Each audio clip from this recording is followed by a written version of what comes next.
Time now for the morning rush. We begin with breaking news overnight. Police are investigating a shooting at Central and Cornell. Police say they found a man in front of the Frontier restaurant with at least one gunshot wound. Paramedics rushed him to the hospital. Now, we have not received an update on his condition this morning. Meanwhile, UNM sent out a Lobo alert a few hours ago, warning of a drive-by shooting at the restaurant. They say to be on the lookout for a dark-colored Dodge Challenger. We will continue following the latest on air and on the KRQE News app. Well, an Alamogordo police officer can now appeal the decision to fire him. That's according to their police chief. Surveillance video shows Alamogordo officer Kyle Graham and a woman arguing inside a local medical center. Punches are thrown and 3 people, including a 65-year-old woman, end up on the ground. Police Chief Brian Pete tells us even though Graham was off duty, officers are held to a higher standard. Well, this morning, APD is continuing to investigate how a pipe bomb ended up at a city park. The bomb was at a City View Park in the foothills. Police say it was metal and filled with gunpowder. The officers are still looking at surveillance cameras in the area, as well as interviewing neighbors to see if they witnessed anything suspicious. Well, a city councilor is hoping to stop drivers from using quiet streets as shortcuts. He says he is tackling the problem one area at a time. A median now blocks north-south traffic on 14th at Lomas. It's one of the first projects to help cut down speeding through side streets. City Councilor Isaac Benton's office says the nearly $159,000 project was paid for with his own district's funds. He plans for more speed bumps, speed signs, and striping when funding is available. Sarah? Balloons from all across the world will fill the Albuquerque sky for the annual Flight of the Nations today. Now, the midweek mass ascension honors pilots from all over the world participating at Balloon Fiesta, many of whom will be flying their national flags. Now, 16 countries will be represented at this year's Balloon Fiesta. Now, our photographer at the pilot briefing said the field is not open. They are going to wait until sunrise to reevaluate. If they open the field, the international balloons will launch first, then the first wave, then the second. So we'll be keeping our eye on that for you, and you can keep track of that on air, online, and on the KRQE News app. Back to you. Looking ahead, Santa Ana Star Casino will begin offering sports betting next week. The U.S. Supreme Court lifted the decades-old ban on sports betting back in May.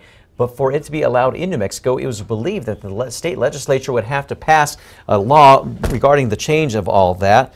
And of course, that is something that is not found right now inside the New Mexico Indian Gaming Compact. Now, these small betting game betting areas will open in the Santa Ana Star Casino, but it will be smaller than the ones found in Las Vegas. Well, fundraising efforts are still underway today to clean up a Nob Hill mural that has been vandalized. Several Nob Hill businesses are hoping to restore the Albuquerque mural that was painted by a local artist in 2015. The businesses are asking for $1,500 for cleanup and supplies that would make the restoration easier if it were vandalized again. If you would like to contribute, we posted a link at alwaysonkrqe.com. Michael is bearing down on the Florida Panhandle as a Category 4 storm. You're taking a live look right there out of Pensacola, Florida. More than 100,000 people have been ordered to evacuate their homes as the storm approaches the coast. Michael is due to make landfall sometime later today, bringing an expected 8 to 12-foot storm surge with it. Kristen? Index at a 2 today. It's pretty cold this morning with temperatures down to the 40s, but no concerns this afternoon as we're going to be looking at high temperatures in those 60s underneath that sunny sky. David? Pilots prepare to take to the skies for Fiesta this morning. One younger pilot is making his generation proud, and pilots are working to make their mark on the ballooning world. At just 19 years old, Elijah Sanchez is one of the newest private balloon pilots. Sanchez got his private license just a month ago, meaning he can pilot his own balloon with passengers on board. After rigorous coursework, Sanchez says he is not done yet. Elijah is hoping to get his commercial pilot's license so he can fly during next year's Fiesta. Well, another warning for drone pilots around Balloon Fiesta Park this morning. Do not fly within 4 miles of the park. The FAA is reminding everyone that's illegal. This year, Balloon Fiesta hired Phoenix-based Aerial Armor to monitor the skies for drones. Aerial Armor's drone detection technology can find out if and where they're flying. Now, this drone detection can also identify the serial number of the drone. 458 drones have been detected over the past few days. Kristen? Actually, it'll be me, and we're going to be taking a look at traffic this morning. Right now, it appears that everything is moving slowly, although there is a slight slowdown right there at the Big I, but that is, of course, expected because we have traffic headed northbound right now going to Balloon Fiesta Park, and we are coming up on rush hour times of the morning. Well, Halloween is around the corner, and so it's time to think of costume ideas. for your pets. According to a survey by the National Retail Federation and Proper Insights, more than 31 million people plan to dress up their cats and dogs this Halloween. Millennials are the most likely to dress up the furry friends this year. And in a ranking of the top costumes, most people will be dressing their pets as a pumpkin, followed by a hot dog and a bumblebee. Time now for the 5 facts. At number 5, with balloon season happening at just 19 years old, Elijah Sanchez is one of the newest private balloon pilots. Sanchez got his private license just a month ago, meaning he can now pilot his own balloon with passengers on board.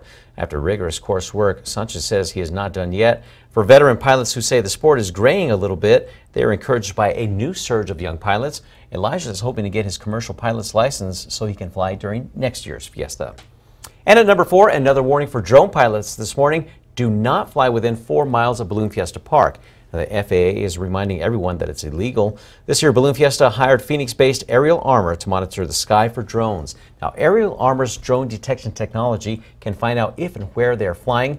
This drone detection technology can also identify the serial number of the drone that's breaking the rules.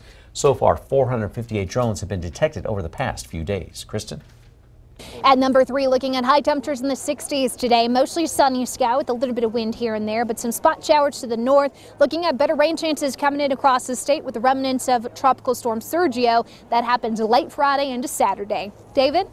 At number 2, family and friends of the Espanola teen shot and killed last week are preparing for his burial mass today. According to the Santa Fe New Mexican, a memorial service was held for Cameron Martinez at the Espanola Valley High School gym yesterday. And officers say Martinez was shot and killed when the suspects, riding in 2 vehicles along New Mexico 68 north of Espanola, believe the people in Martinez's car were out to get one of them. Police say the suspects then opened fire, wounding 3 others in the car and killing Martinez. 4 suspects have been arrested in that case. And at number 1, 21-year-old Leland Hust is waking up behind bars this morning, charged with the rape and murder of 6-year-old Ariana Romeo inside a Rio Rancho home. Now, he could remain there until a detention hearing. His arrest comes nearly 2 months after Romeo was found dead. In the arrest warrant for Hust filed yesterday, police say they voluntarily obtained his DNA on that same day that Ariana was found dead. Rio Rancho police finally made the arrest last Friday. Now, in the arrest warrant for Hust, he told police that he had last seen Romeo the night before she was found dead on August 11th. He told police he had nothing to do with hurting her. Meanwhile, Winston Skates, who also lived at the house, was charged with sexual contact with another juvenile in the home. Well, the state has filed motions to keep Skates and Hust behind bars until their trial. Okay, we're going to turn things over to Chad and Kristen right now at Balloon Fiesta for our coverage beginning now at 7.